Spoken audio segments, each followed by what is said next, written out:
Welcome to another episode of Sady Says. I'm your host, Natalie Sady, and joining me on the couch today is a fellow Aussie, because I love having the Aussies here with me, Phivo Christodoulou, otherwise known as the Dog Health Guy. Welcome. Thanks for having me. Thank you for being here. And not only are you the Dog Health Guy, you actually have a company called Augustine Approved. So can you just quickly explain what is Augustine Approved, and most importantly, who is Augustine? Sure. Well, I kind of fell into animal health, especially for canines. It started off when I had a little boxer puppy called Augustine, who's definitely grown a lot since then. I also have another dog called Faith now, a rescue. And it was named after the first food that Augustine approved. So when I got Augustine, she had some digestive issues. So I got in the kitchen, came up with this amazing organic food, and I got her better, started to get other dogs better, and I decided to change career paths and start making fresh organic products for animals. Was it a big leap of faith to move into this field, that the only thing you knew about was just the results that you'd had with Augustine? Yeah, it was a bit of a passion project. See, I was in video production before, and I think I was starting to burn out. It was a very, it was a pressure cooker environment, and I just always wanted to work with animals, and I think this was the excuse that I was looking for just to get in there, and I get to pet a lot of dogs, which is awesome. You really do. Your page is full of dogs, often that I message you about and say, can you please send me one of them? And Augustine, just to touch on her very briefly, has the greatest chin I have ever seen on any animal. She always looks concerned. Concerned? Or she's drooling. I mean, she's always concerned because it's normally 10 minutes between food breaks, you know, so. Heaven forbid. Okay, so back to Augustine Approved, because this is what we're here to actually talk about. Yes. Your business seems to be very much nature versus chemical. Can you? Unfortunately, I mean, I got into this with the best intentions. I thought veterinarians, I thought a lot of people would love and appreciate that we're trying to do things naturally and help to avoid chemical intervention, whether it's surgeries or whether it's medications and things. And I guess results speak volumes. We have been able to help thousands of dogs around the world live, in a lot of cases, without medication, help to avoid surgeries, because the base of all health really comes from diet and lifestyle. So when we make those changes, for the most part, we see huge improvements, but unfortunately it hasn't been welcomed mainstream with the same enthusiasm from It hasn't? Well, no, I think when you have a dog with skin problems, and skin problems is one of our main things, and you see that just by making some changes to diet, adding a couple of healthy supplements in there, the dog's skin improves, because really it is an imbalance of the gut that is one of the main causes of skin problems. We thought that, say, veterinarians would appreciate that. Unfortunately, they're trained in chemicals, so that's not the approach that they wish to start with, and that causes a bit of a rift. Really, I find it incredible, because if we translate this to human terms for a moment, there is a big push about organic foods and trying to eat whole foods, because we really have, as a society, gone to what's convenient, and a lot of that is fast foods and all of that. And so many people are trying to bring it back and seek alternative therapies through naturopathy and all that sort of stuff. Are people not trying to do the same thing with their dogs? I found I pioneered, I guess. I'm not the first to do organics for animals in the sense of thinking that it's a good thing, but I really made it mainstream. I really was one of the first to push the idea that if something is not safe enough for us to eat, you see all the dog food labels, pet food only, do not, consume and things. How can it be safe for our animals? But people are waking up slowly, because everything, I feel, is coming full circle. So we started off with fresh food, organics, that was how history was. And then all of a sudden, there was a big push for veterinary chemical medicines. And we started to think that that was the way, because we started to look at a professional and to say that, well, if a veterinarian says this, then this is the way we have to do it. And we've forgotten that diet is the basis of all health. We've gone to promoting dry foods, canned foods, all the processed foods, and people are starting to make that connection again for the last few years that, hey, if this is a bag of biscuits, I wouldn't eat a bag of biscuits all my life. It's full of synthetic nutrients. why are we going to that? And we're seeing that when we change back, the health is improving. So with some of these foods that are pre-prepared, you know, the canned food, the dry food, all of that, the Super Boost, Augustine Super Boost, that can that be added to that food for people that don't have the time or possibly the money to? Yeah. Well, and that's the beauty of Augustine Approved. It's about an idea. It's an ideology. It's a message that food is medicine, and we have to do the best we can as often as we can. So my intention was originally just to sell fresh food. Now, ironically, we never actually released the fresh food, not yet. We took segments of the fresh food and put it into products. Right. So Augustine Super Boost has 9 of the ingredients found in our fresh food. It's 100% certified organic. It's the first in the world that was made to human standards as well. Right. But the idea is, yes, if it's a budget or a time thing for people, they can add it to their existing dry diet. It is better than doing nothing. Right. So I don't have an all or nothing mentality. Just do the best you can as often as you can. Sure. And then you started after you adopted Faith, another gorgeous boxer, and there's often videos of the two girls up to all sorts of things together. But so you started with her, it was more about the parasite. Is it removal or prevention or? It was both. What a story. So when she came in, I'm a foster failure. I was just meant to foster her. And when she came in, I was asked to give her a chemical parasite preventative. And I said, look, I'm already using something I'm getting from a local health shop. Ross Wilson there at Coburg Health is amazing. And it's made entirely from herbs, and I'm comfortable with that. And they said, no, please appreciate, this is rescue protocol. We have to do this. So gave her the tablet, and within 15 minutes, she was violently ill for about 24 hours. Okay. So again, I was already using something. I started to research about side effects, and I was quite new to that side of things. And I was horrified at how many adverse reactions were being reported, let alone all the ones that are not reported from all these chemicals. Well, there are, from what I can tell, I don't know the statistics. You probably do, but there are a number of really horrible deaths on record, and it certainly goes around social media because of these chemicals we're putting on dogs for flea, tick, worm removal.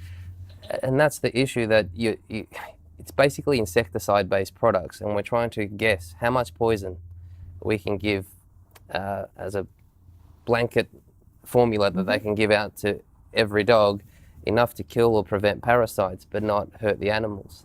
The biggest problem is it's an accumulatory factor. It's the fact that over time these toxins are not necessarily filtering out of the body, and everyone will respond differently to them. Okay. It's foreign chemicals that the body was never ever designed to come into contact with. So having something natural for internal parasites that really worked, it's a formula that's been around for over 16 years now. I wanted to bring it to market, but I had no idea the hornet's nest that we were going to stir up. And you actually had something huge happen to you. Yes. Like huge. Can you talk about this? Are you allowed to talk about it? We can. So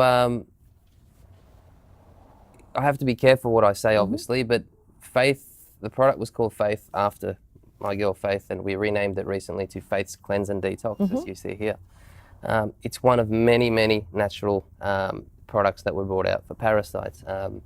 Unfortunately, the way the legislation is in Australia, and it's quite similar in every country, but in Australia we have one government body called the APVMA governing pet products, and the TGA governs human products, which is basically like the FDA. Yeah. Except the FDA in the US does animals and covers people as well. So they sent us a letter basically saying, you're making claims about parasites, you're not allowed to do that. We said, why not? You know, you're not offering an alternative. Dogs are dying, dogs are getting sick, you need to offer an alternative. And it went back and forth, and essentially I said no to the government. I said, this needs to remain until you can provide something practical for people. So the problem is that it is essentially impossible to register or list a natural product for parasites in Australia for animals. The legislation is a bit looser for people.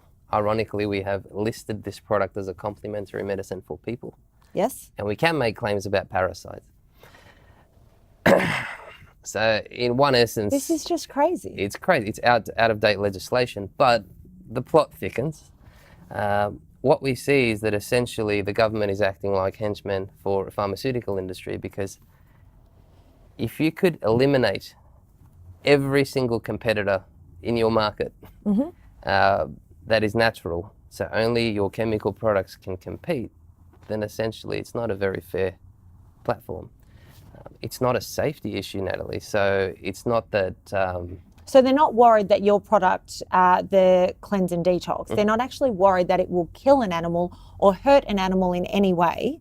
They just... Well, the thing is, all they're saying is you can't talk about parasites on your marketing. So you can still sell the product, so it's not a safety issue. Right. And we've never had anything credible as far as an adverse reaction. It's just herbs. In the right amounts, it's a lot of testing and years behind the product. If anything, we've actually tested it on thousands of animals versus very small studies for parasite products. The guinea pigs are the dogs and the cats when the product is released into the market, a chemical product is released, and then they just sit back and wait to see how many adverse reactions come in. But there have been parasite treatments that have been recalled because of the violent deaths that have been recorded, and there's video footage of some of them. There are also food products that have been recalled. I know definitely in Australia, I'm sure over here in the US, because animals have died really violent deaths as a result of what they've put in these products. How is something that is all natural such a threat to these people? They're not focusing on that. I don't know of many that have been recalled. Some of it is voluntarily recalled, but some of the biggest brands where they've spent the most money and the most time are not recalled. It's just the smoke and mirrors campaign, whether it's just denial or it's we'll give you some money to be quiet. It's never just, okay, this product is causing harm. I mean, there's so many people that are being employed. So what I'm pushing for is we're working on a documentary. It's called Where's the Harm?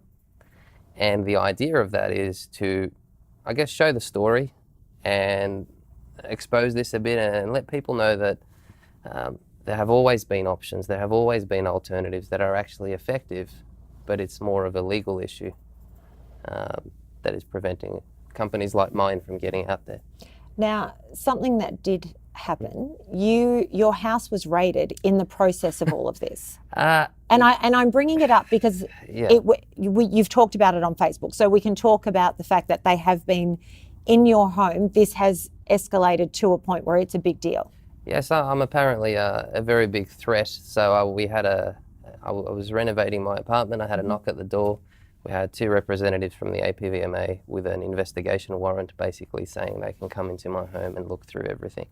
Items of interest, and this is the crazy thing because it is a bit of a scare campaign, were turmeric, coconut oil, green lentils. I'd hate to think of how many Indian families making up curries, breaking the law every day. I mean, really, what it is really about is parasite products. That is their bread and butter. We have to know, and it's important for people to know that with any government registrations, every time a chemical product is registered, the government gets levies from that. So annual benefit from the sale of these products. Because there is no way to register these natural products for parasites, and believe me, we've done the homework, we've spoken to some of the best lawyers.